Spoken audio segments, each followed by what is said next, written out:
ဓမ္မစကြာယုဘတရေစေသူများနဲ့ဓမ္မစကြာတရားနာကြားသောပုဂ္ဂိုလ်သူပုဂ္ဂိုလ်မြတ်တို့မှာဂုဏ်အရှိန်ဝါသတင်းကြီးခြင်းဆိုတဲ့အကျိုးဂုဏ်ကျက်တရေတိုးခြင်းဆိုတဲ့အကျိုးကောင်းစွာကြံစီပြောဆိုအားထုတ်တတ်ခြင်းဆိုတဲ့အကျိုးကောင်းစွာအသက်မွေးတတ်ခြင်းဆိုတဲ့အကျိုးစီးပွားရေးနဲ့ယာတုဌာနန္တရ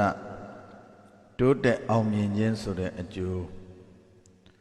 ထိုထွန်းသိမြင်တတ်သောဉာဏ်ပညာနှင့်ပြည့်စုံခြင်းဆိုတဲ့အကျိုးမချစ်မနှစ်သက်သောသူများနှင့်ကိုယ်ကွင်းပြီး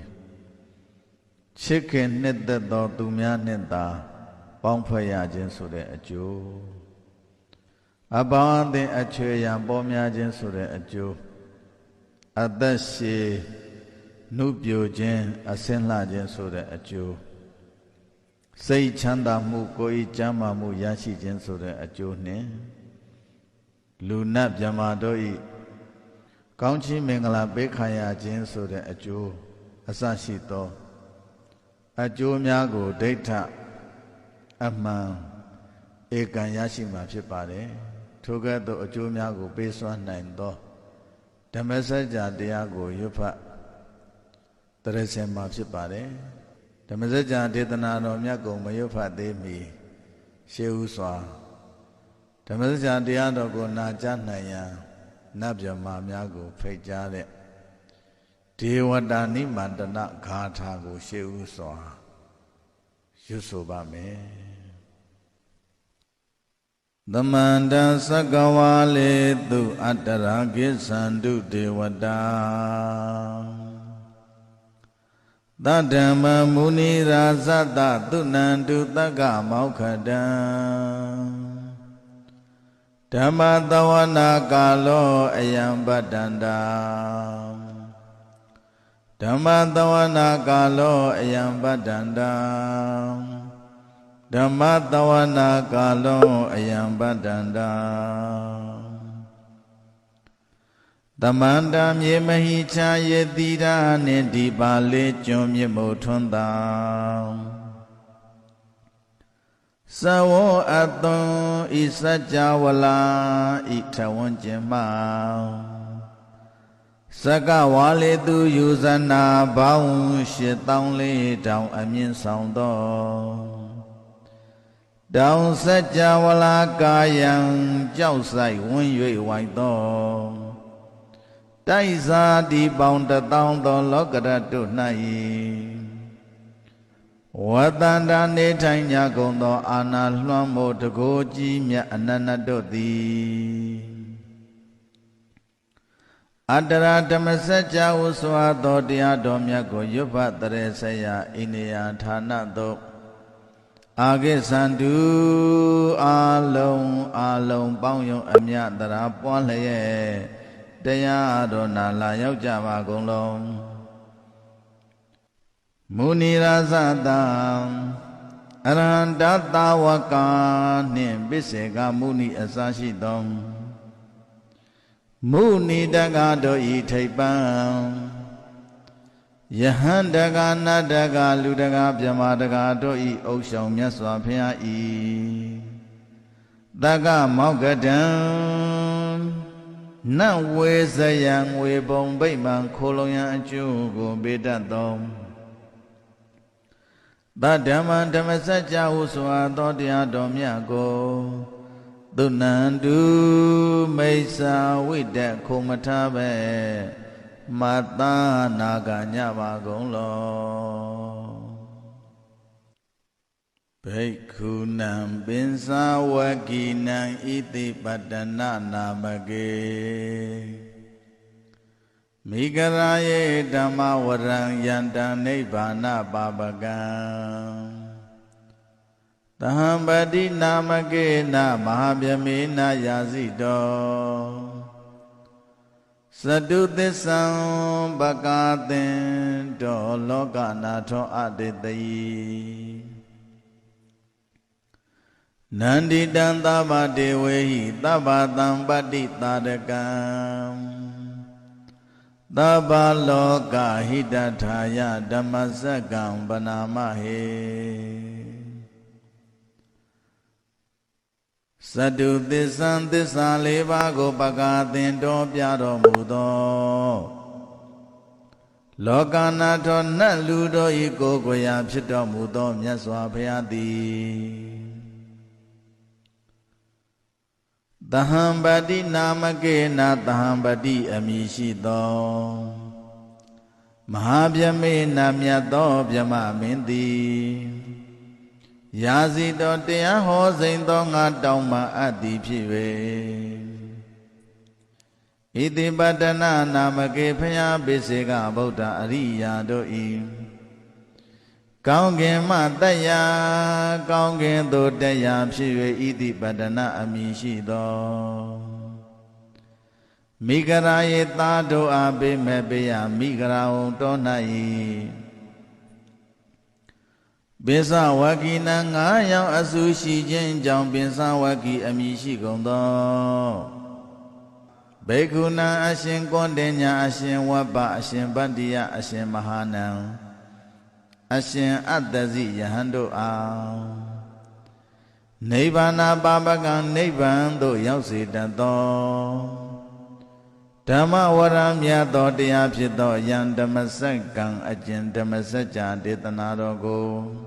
အာဒေတယိဟောကြားတော်မူပြီသဗ္ဗဒေဝယိခတ်သိမ့်ကုန်သောသမုဒိနဥပပတ္တိနဝိတုဒ္ဓိနတို့သည်သဗ္ဗဒေဝယိခတ်သိမ့်ကုန်သောနတ်မြမတို့သည်နန္တိတံနှစ်သက်အပ်သောသဗ္ဗတံပါတိတာရကံခတ်သိမ့်သောလောကီလောကုတ္တရာပစ္စုပန်တန္တရာနှစ်ဖြာစည်းစိမ်ကိုပြည့်စေတတ်သောတန်ဓမ္မစကံထိုဓမ္မစကြာခောဒေသနာတော်ကိုသဗ္ဗလောကဟိတထာယခတ်သိမ့်သောလောကဤအစည်းအပွားအလွတ်ငောင်းဟေသူတော်ကောင်းတို့မယငါတို့သည်ပနာမယူပွားကြပါကုန်စို့ဧဝံမေတုတံဧကံသမယံဘဂဝါပါရဏတိယံဝိဟရတိဣတိပတ္တနေမိဂရာယေတတရခောဘဂဝါပင်စဝကိယေဘိက္ခုအာမန္တေတိဒွေမေဘိက္ခဝေအန္တာပပစီတေနာနာသေဝိတဗံကတမေတွေယောစာယံကာမေတုကာမတုခံလိကာနုယောကောဟိနောကာမောဘောဓုဇဏိကောအနာရိယောအနတ္တတံဟိတောယောစာယံအတ္တကိလမတ္တနုယောကောဒုက္ခောအနာရိယောအနတ္တတံဟိတောဣတိခောဘိက္ခဝေဥဘောအန္တေအနုပကမ္မမေဇိမာပရိပရံတထာဂတေနာဘိတံဗုဒ္ဓံသက္ခုကရဏီညာနာကရဏီဥပသမယဘိညာယသံဘောဓာယနိဗ္ဗာနယသံဝတ္တတိကတမသံသာဘိက္ခဝေမေဇိမာပရိပရတထာဂတေနာအဘိတံဗုဒ္ဓံသက္ခုကရဏီညာနာကရဏီဥပသမယအဘိညာယသံဘောဓာယနိဗ္ဗာနယသံဝတ္တတိအယမေဝအရိယောအထင်ကြီးကောမကောသေယထိတံသမ္မာဒိဋ္ဌိသမ္မာသင်္ကပ္ပောသမ္မာဝါစာသမ္မာကမ္မန္တောသမ္မာအာဇီဝသမ္မာဝါယာမောသမ္မာတတိသမ္မာသမာဓိယံခောတာဘိက္ခဝေမေဇိမာပရိပရံတထာဂတေနာဘိတံဗုဒ္ဓံသက္ခုကရဏီညာနာကရဏီဥပသမယအဘိညာယသံဘောဓာယနိဗ္ဗာနယသံဝတ္တတိ ဣဒံခောပါဏဘိက္ခဝေဒုက္ခံအရိယသစ္ဆံဇာတိပိဒုက္ခသရာပိဒုက္ခဗျာတိပိဒုက္ခမရဏံပိဒုက္ခံအပိယိတံပယောဂဒုက္ခပိယိဝိပယောဂဒုက္ခယံပိသနာလဘတိတံပိဒုက္ခံတံခိတ်တေနပိစုပါဒနခန္ဓာဒုက္ခဣဒံကောပါဏဘိက္ခဝေဒုက္ခသမုဒယံအရိယသစ္ဆံယာယံတဏပောနောဘဝိကံနန္တိတံဂတာဂတာတတရာတတရာဘိနန္တိနိတေယတိတံကာမတဏဘဝတဏဝိဘဝတဏဣဒံခောပါဏဘိက္ခဝေဒုက္ခនិရောဓံအရိယသစ္ဆံယောတတယေဝတနာယအတေတဝိနာကនិရောဓောသာကောပတိနိတ္တကောမုဒ္ဒိအနာလယောဣဒံကောပါဏဘိက္ခဝေဒုက္ခនិရောဓဂာမိနိပရိပရာအရိယသစ္ဆံအယမေဝအရိယောအထင်ကြီးကောမကောတရားထိတံသမ္မာဒိဋ္ဌိသမ္မာသင်္ကပ္ပောသမ္မာဝါစာသမ္မာကမ္မန္တောသမ္မာအာဇီဝသမ္မာဝါယာမောသမ္မာတတိသမ္မာသမာဓိဣဒံဒုက္ခံအရိယသစ္ဆန္တိမေဘိက္ခဝေဘောဝေနန္တုတုတေတုဓမ္မေတုသက္ခောဥရပါတိညာဏဥရပါတိပညာဥရပါတိဝိဇ္ဇာဥရပါတိအာလောကောဥရပါတိတံခောပဏိတံဒုက္ခအရိယသစ္ဆံပရိညယန္တိမေဘိက္ခဝေပုဗ္ဗေနနုတုတေတုဓမ္မေတုသက္ခောဥရပါတိညာဏဥရပါတိပညာဥရပါတိဝိဇ္ဇာဥရပါတိအာလောကောဥရပါတိတံခောပဏိတံဒုက္ခအရိယသစ္ဆံပဋိညာတန္တိမေဘိက္ခဝေပုဗ္ဗေနနုတုတေတုဓမ္မေတုသက္ခောဥရပါတိညာဏဥရပါတိပညာဥရပါတိဝိဇ္ဇာဥရပါတိအာလောကောဥရပါတိ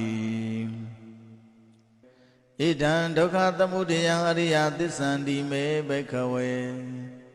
ပုဗ္ဗေနနုတုတေတုဓမ္မေတုသက္ခောဥရပါတိညာဏဥရပါတိပညာဥရပါတိဝိဇ္ဇာဥရပါတိအာလောကောဥရပါတိတံခောပဏိတံဒုက္ခသမုဒယံအရိယသစ္ဆံဘာဟာတဗန္တိမေဘိက္ခဝေပုဗ္ဗေနနုတုတေတုဓမ္မေတုသက္ခောဥရပါတိညာဏဥရပါတိပညာဥရပါတိဝိဇ္ဇာဥရပါတိအာလောကောဥရပါတိတံခောပဏိတံဒုက္ခသမုဒယံအရိယသစ္ဆံ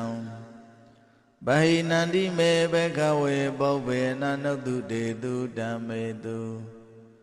သက္ခောဥရပါတိညာဏဥရပါတိပညာဥရပါတိဝိဇ္ဇာဥရပါတိအာလောကောဥရပါတိဣဒံဒုက္ခនិရောဓံအရိယသစ္ဆန္တိမေဘိက္ခဝေပုဗ္ဗေနနုတုတေတုဓမ္မေတုသက္ခောဥရပါတိညာဏဥရပါတိပညာဥရပါတိဝိဇ္ဇာဥရပါတိအာလောကောဥရပါတိတံခောပဏိတံဒုက္ခនិရောဓံအရိယသစ္ဆံသစ္စေကာတဗန္တိမေဘိက္ခဝေပုဗ္ဗေနနုတုတေတုဓမ္မေတုသက္ခောဥရပါတိညာဏဥရပါတိပညာဥရပါတိဝိဇ္ဇာဥရပါတိအာလောကောဥရပါတိတံခောပဏိတံဒုက္ခនិရောဓံအရိယသစ္ဆံသစ္စိကတန္တိမေဘိက္ခဝေပုဗ္ဗေနနုတုတေတုဓမ္မေတုသက္ခောဥရပါတိညာဏဥရပါတိ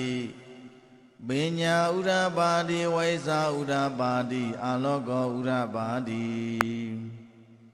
ဣဒံဒုက္ခនិရောဓဂာမိနိပရိပဒံအရိယသစ္ဆန္တိမေဘိက္ခဝေဘောဘေနနုတုတေတုဓမ္မေတုသက္ခောဥရပါတိညာနာဥရပါတိ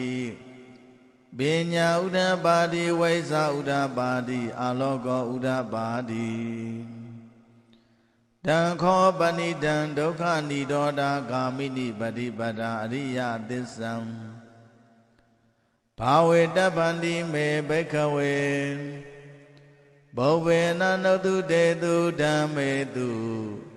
သက္ခောဥဒ္ဓပါတိညာနာဥဒ္ဓပါတိပညာဥဒ္ဓပါတိဝိဇာဥဒ္ဓပါတိအာလောကောဥဒ္ဓပါတိတံခောပဏိတံဒုက္ခនិရောဓဂာမိနိပฏิပဒာအရိယသစ္ဆံဘာဝိတန္တိမေဘိက္ခဝေဘောဘေနနုတုတေတုဓမ္မေတုသက္ခောဥဒ္ဓပါတိညာနာဥဒ္ဓပါတိပညာဥဒ္ဓပါတိဝိဇာဥဒ္ဓပါတိအာလောကောဥဒ္ဓပါတိယာဝကိဝံသမေဘိက္ခဝေဣမေတုသတ္တုသောရိယသစ္စေတုဧဝံတိပရိဝတ္တံဒရတကာရံယထာဘူတံညာနာတတနာနာတုဝိသုတ်တံအဟောတိနေဝတာဝံဘိက္ခဝေသတ္တေဝကေလောကေသမာရကေသဗျမကေ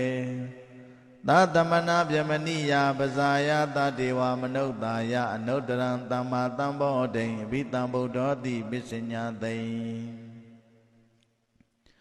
ယရောစာခောမေဘိက္ခဝေဣမေတုသတ္တုသူရိယသစ္စေတု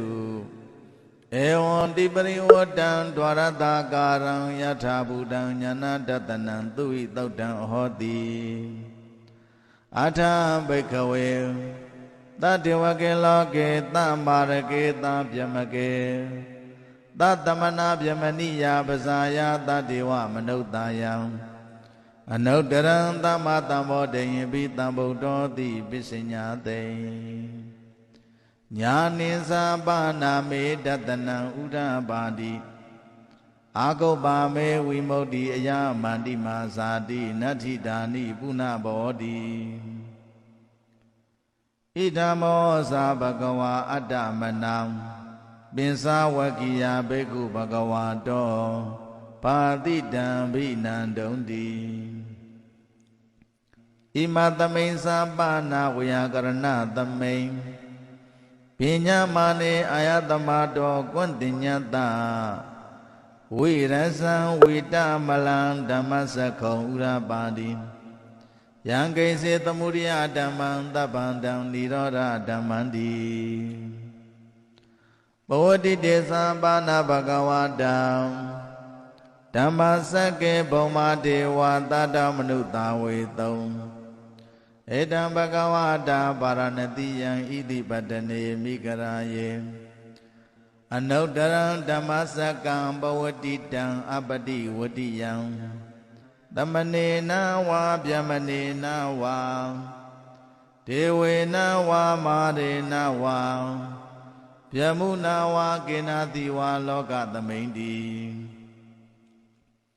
ဘုံမာနံဒေဝနံတတံသုတ်တဝံသတုမာရာတိကာဒေဝတတ္တမနုဿာဝေတုံဧတံဘဂဝတာပါရဏတိယံဣတိပတ္တနေမိဂရာယေအနုတ္တရံဓမ္မစကံဘဝတိတံအပတိဝတိယံ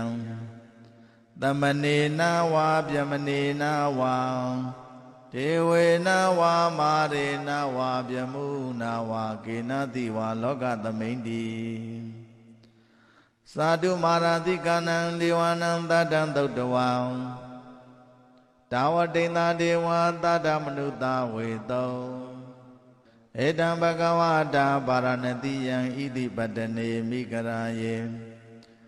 အနုတ္တရံဓမ္မစကံဘဝတိတံအပတိဝတိယံသမနေနဝါဗျမနေနဝါ ဒေဝေနဝါမာရေနဝါဗျမုနာဝါကေနာတိဝါလောကသမိန်တိတာဝတိန်တနံဒေဝနံတတံသုတ္တဝံဗျာမာဒေဝတတမနုတာဝေတုံဧတံဘဂဝတာပါရဏတိယံဣတိပတ္တနေမိဂရာယေအနုတရံဓမ္မစကံဘဝတိတံအပတိဝတိယံသမနေနဝါဗျမနေနဝါဒေဝေနဝါမာရေနဝါဗျမုနာဝါကေနာတိဝါလောကသမိန်တိယာမနံဒေဝနံတတံသုတ္တဝံဒုတိတာဒေဝတတမနုတာဝေတုံဧတံဘဂဝတာပါရဏတိယံဣတိပတ္တနေမိဂရာယေအနုတရံဓမ္မစကံဘဝတိတံအပတိဝတိယံသမနေနဝါဗျမနေနဝါဒေဝေနဝါမာရေနဝါဗျမုနာဝါကေနာတိဝါလောကသမိန်တိ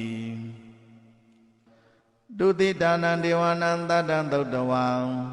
နေမာနရတိဒေဝတတမနုတာဝေတုံဧတံဘဂဝတာပါရဏတိယံဣတိပတ္တနေမိဂရာယေအနုတရံဓမ္မစကံဘဝတိတံအပတိဝတိယံသမနေနဝါဗျမနေနဝါဒေဝေနဝါမာရေနဝါဗျမုနာဝါကေနာတိဝါလောကသမိန်တိနေမာနရတိနံဒေဝနံတတံသုတ္တဝါပရဏိမိတဝတဝတိဒေဝတတမနုတာဝေတုံဧတံဘဂဝတာပါရဏတိယံဣတိပတ္တနေမိဂရာယေအနုတရံဓမ္မစကံဘဝတိတံအပတိဝတိယံသမနေနဝါဗျမနေနဝါဒေဝေနဝါမာရေနဝါဗျမုနာဝါကေနာတိဝါလောကသမိန်တိမရဏေမိတဝတဝတိနံဒေဝနံတတံသုတ္တဝါဗျမကာယိကာဒေဝံတတမနုတာဝေတုံဧတံဘဂဝတာပါရဏတိယံဣတိပတ္တနေမိဂရာယေအနုတရံဓမ္မစကံဘဝတိတံအပတိဝတိယံသမနေနဝါဗျမနေနဝါဒေဝေနဝါမာရေနဝါဗျမုနာဝါကေနာတိဝါလောကသမိန်တိဣတိယတေနခန္ဓေနာတေနလေယနာတေနမုဟုတ်တေနံယံဝါဗျမလောကတတောအဘုတ်ကိစီအယင်္ဇာတတတာတိလောကဓာတုတံကံပိတံပကံပိတံပဝေတိအပမနောသာဥလာရောဩဘာသောလောကေပါတုရဟောတိအတိတ်ကမဒေဝနံဒေဝ ानु ဘာဝန္တိအထာကောဘဂဝါဣမံဥဒါနံဥဒါနေတိအညာတိဝတ္တဘောကွန်တေညောအညာတိဝတ္တဘောကွန်တေညောတိဣတိတံသမတောကွန်တေညတာအညာတိကွန်တေညောတွေ့ဝနာမဟောတိအထာခောအယသမအညာတိကွန်တေညောဒိဋ္ဌဓမ္မောပတ္တဓမ္မောဝိရိတဓမ္မောပရိယောကာလဓမ္မောဒိဏဝိသိကိသောဝိကတကထံကတောဝေတာရိသပတ္တောအပါရပစ္စယောတတုသာသနေဘဂဝန္တဣတတောသံလဗယံဗန္တိဘဂဝါတောတန္တိကေပပိသံလဗယံဥပတံပရန္တိဧဟိဘိက္ခုဘဂဝါဟောသာ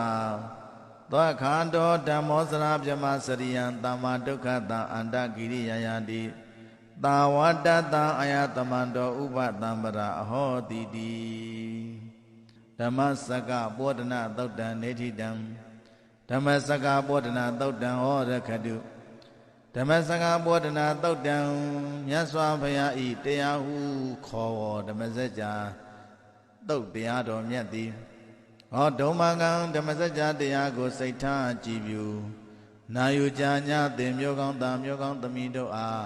ရခတုကိုလည်းကြမှာစိတ်ချမ်းသာ၍ကောင်းကျိုးအဖျားပြားတိုးတက်လာအောင် ကောင်းစွာမသွေစောင့်ရှောက်တော်မူပါစေတည်း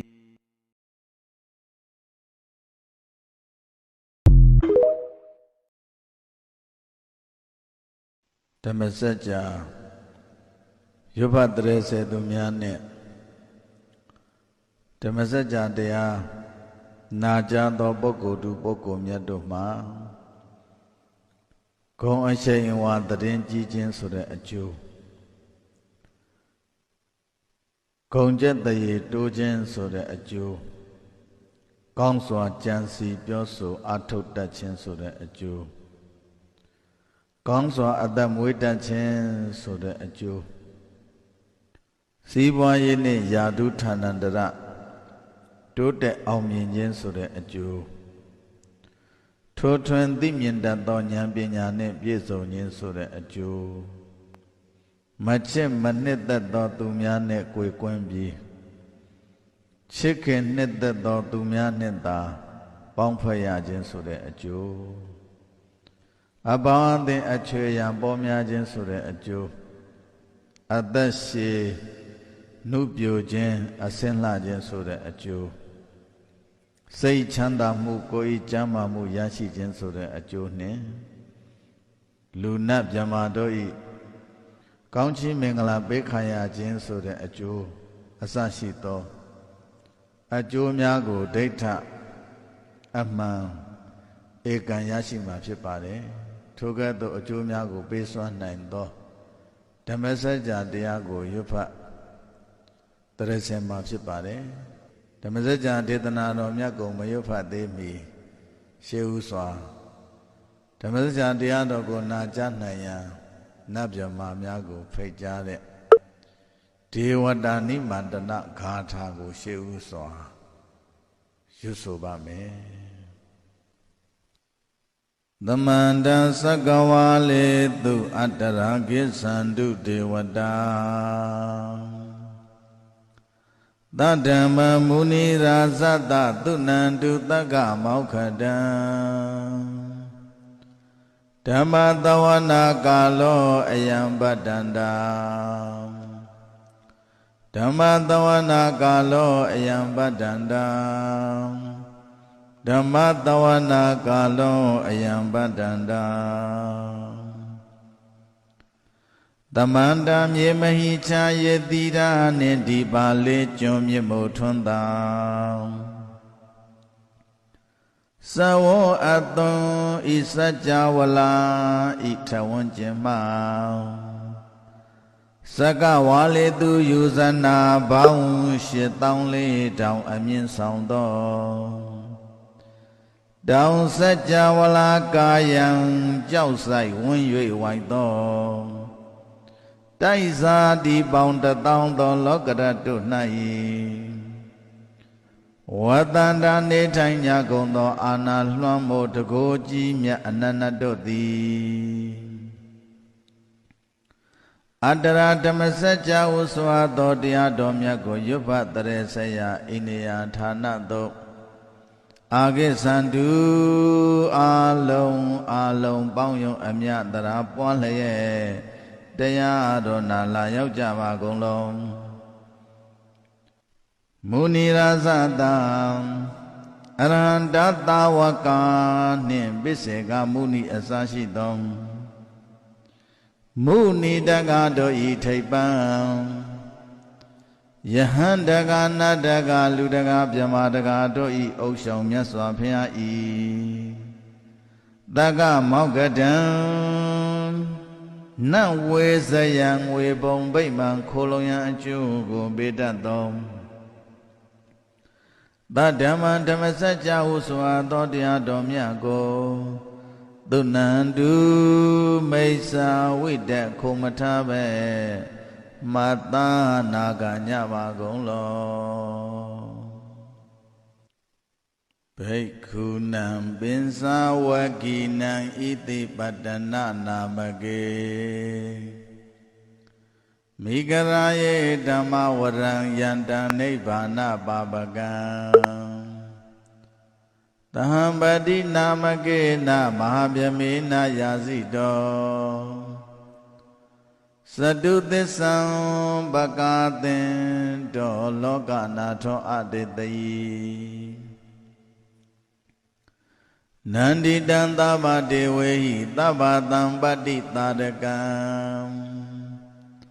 Taba loka hidathaya dhammasakam banamahe Satu tisam tisam leva go bakatin do pyado mudo Loka nato naludo iko goya pshito mudo myaswa phayati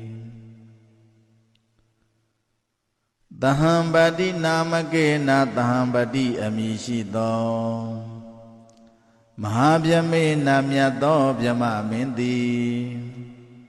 Yazito teya ho zainto nga tauma adi phive Iti patana namake phaya biseka Buddha ariya doi Kaung gen ma taya, kaung gen do taya phive iti padana amishi do. Migara ye tado abe mebeya migara on to nai. Bisa waki na nga yang asu shi jen jang bisa waki amishi gong do. Bekuna ashin kondenya ashin waba ashin bandiya ashin mahanang. Ashin Addazi Yahando Nibbana Babagan Nibbando Yausi Dato Dhamma Varam Yato Diyapito Yan Dhammasakang Ajin Dhammasaja Detanaro Adetayi Hojaro Mubi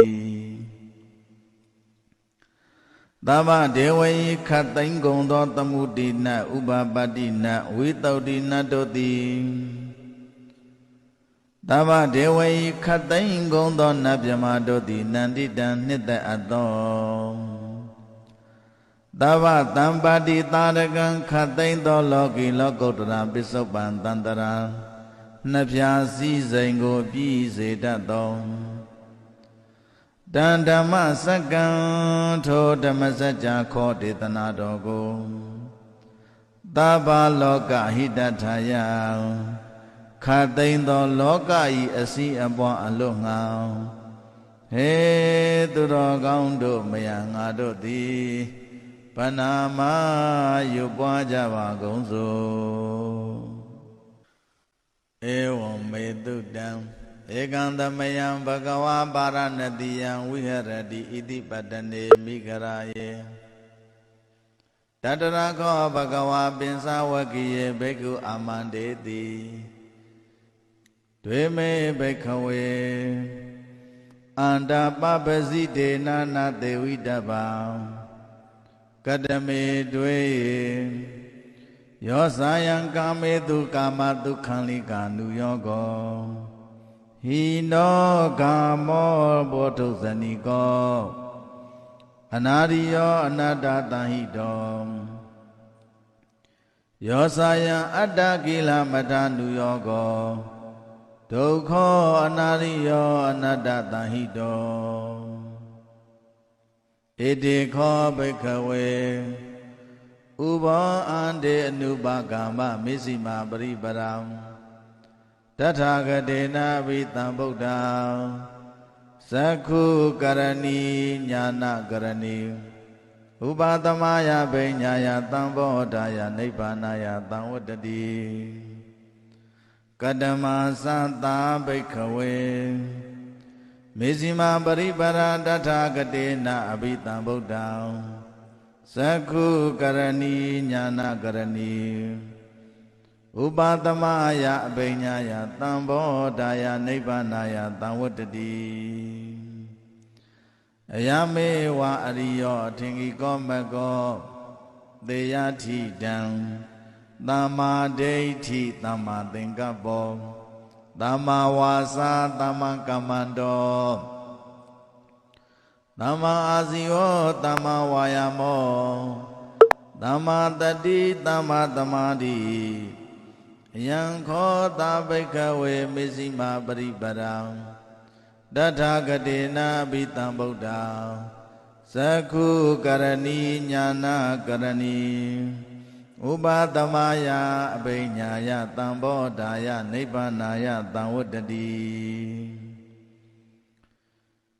Idangko bana bhikkhave dukkha ariya tissam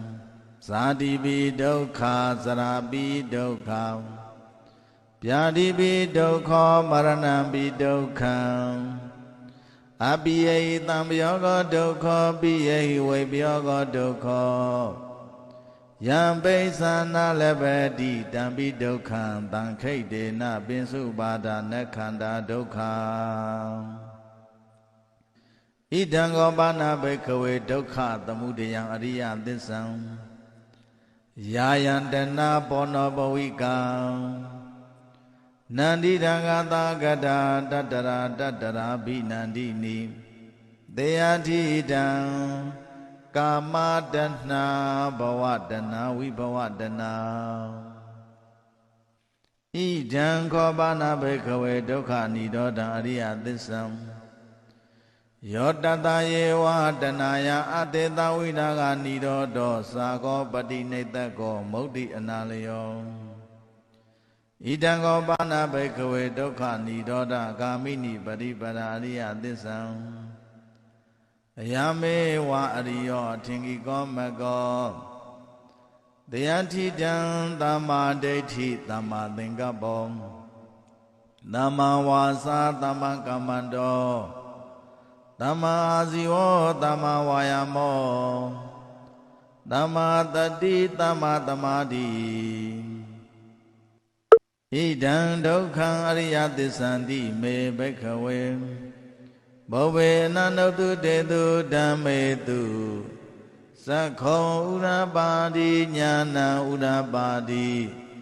Binya urabadi vaisa urabadi Aloka urabadi Tankho panidang dukkhaṃ ariya tissaṃ Parinyayanti me bhikkhave Bhave nanautu detu dhammetu Sakho urabadi jnana urabadi Binya urabadi vaisa urabadi Aloka urabadi Tankho panidang dukkhaṃ ariya tissaṃ Patinyayanti me bhikkhave Bhave nanautu detu dhammetu Sakho urabadi jnana urabadi Binya urabadi vaisa urabadi Aloka urabadi Idang dukkha tamudayang ariya tissanti me bhikkhave Bhave nanautu detu dhammetu Sakho urabadi jnana urabadi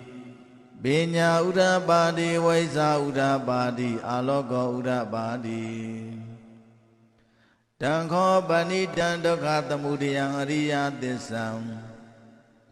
Bahadabhanti me bhikkhave Bhave nanautu detu dhammetu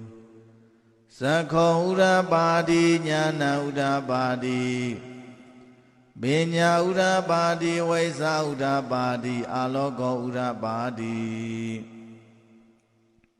Tankho panidang dukkha tamudayang ariya tissam Bahinanti me bhikkhave Bhave nanautu detu dhammetu Sakho urabadi jnana urabadi Binya urabadi vaisa urabadi Aloka urabadi Idang dukkha nirodhaṃ ariya tissanti me bhikkhave Bhave nanautu detu dhammetu Sakho urabadi jnana urabadi Binya urabadi vaisa urabadi Aloka urabadi Tankho panidang dukkha nirodhaṃ ariya tissam Disi katavanti me bhikkhave Bhave nanautu detu dhammetu Sakho urabadi jnana urabadi Binya urabadi vaisa urabadi Aloka urabadi Tankho panidang dukkha nirodhaṃ ariya tissam This is Katandi me Bekaway Bobe Nanotu de du Damedu Sakho Ura Badi Nyana Ura Badi Binya Ura Badi Waisa Ura Badi Alogo Ura Badi Idan Doka Nidoda Gamini Badi Badam Riya Disandi me Bekaway Bobe Nanotu de du Damedu Sakho Ura Badi Nyana Ura Badi Binya Ura Badi Waisa Ura Badi Alogo Ura Badi Dankho Bani Dan Dokha Nidoda Gamini Badi Bada Ariya Dissam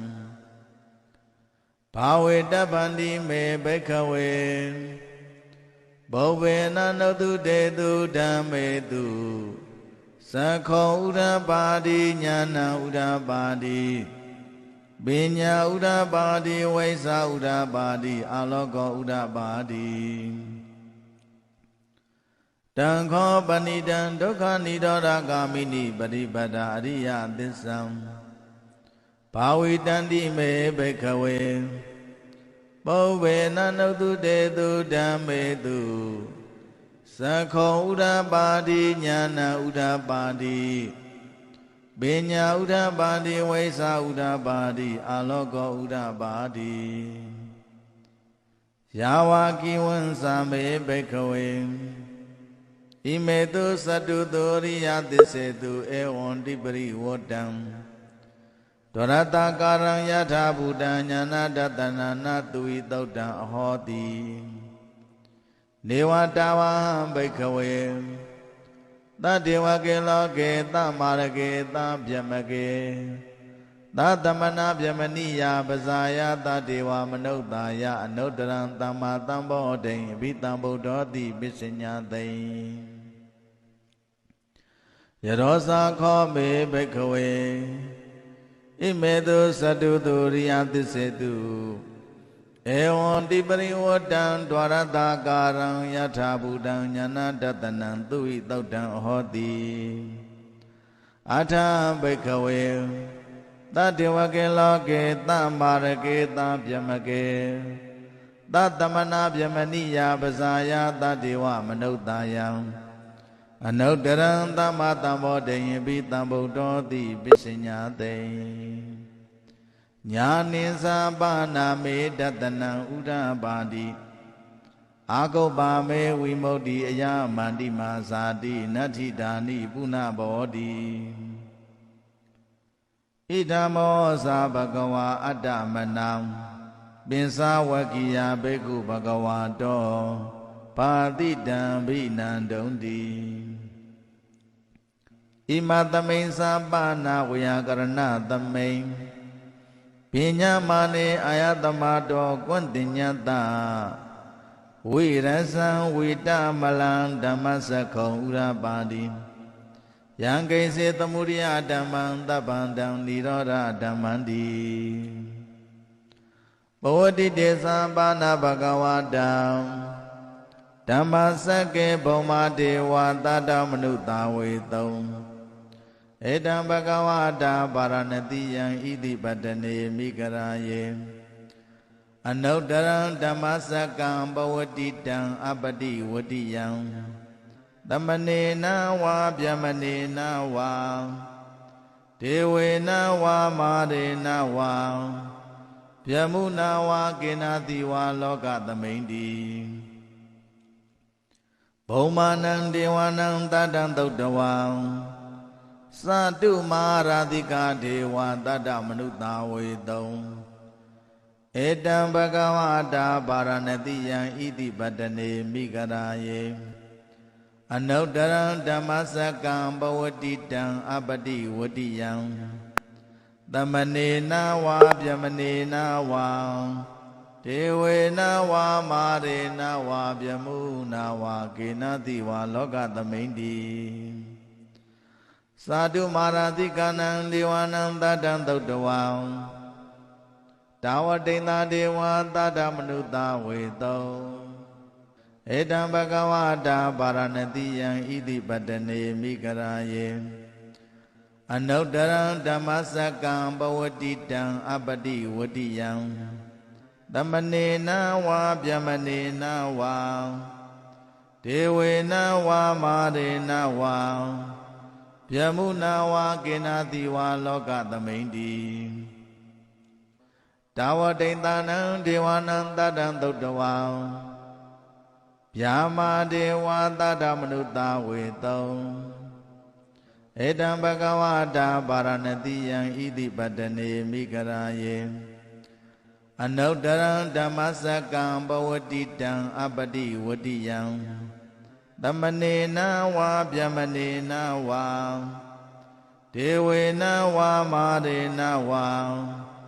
ဗျမုနာဝါကေနာတိဝါလောကသမိန်တိယာမနံဒေဝနံတတံသုတ်တဝံဒုတိတာဒေဝတတမနုတာဝေတုံ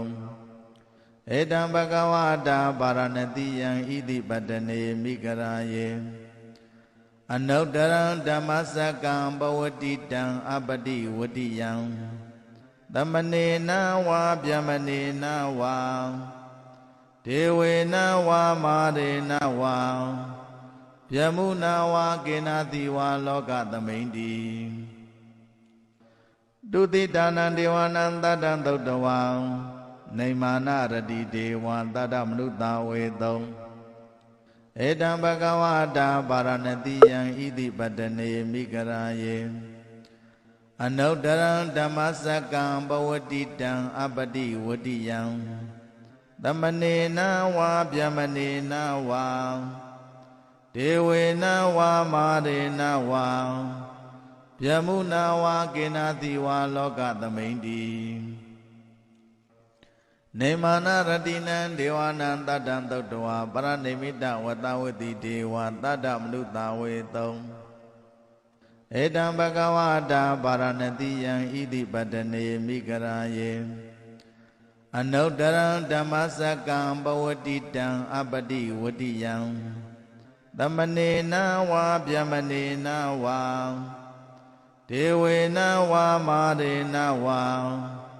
ဗျမုနာဝါကေနာတိဝါလောကသမိန်တိမရဏေမိတဝတဝတိနံဒေဝနံတတံသုတ်တဝါဗျမကာယိကာဒေဝံတတမနုတာဝေတုံဧတံဘဂဝတာပါရဏတိယံဣတိပတ္တနေမိဂရာယေ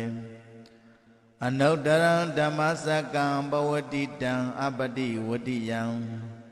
သမနေနဝါဗျမနေနဝါဒေဝေနဝါမာရေနဝါဗျမုနာဝါကေနာတိဝါလောကသမိန်တိဣတိယတေနခန္ဒေနတေနလေနတေနမုဟုတ်တေနံယံဝါဗျမလောကတတောအဘုတ်ကိစီအယင်္ဇာတတတာတိလောကဓာတုတံကံပိတံပကံပိတံပဝေတိ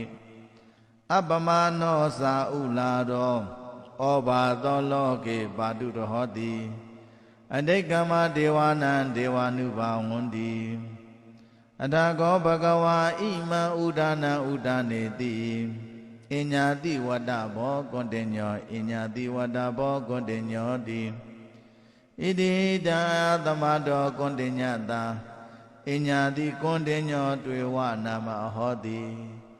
အထာခောအယသမအညာတိကွန်တေညောဒိဋ္ဌဓမ္မောပတ္တဓမ္မောဝိရိတဓမ္မောပရိယောကာလဓမ္မောဒိဏဝိသိကိသောဝိကတကထံကတော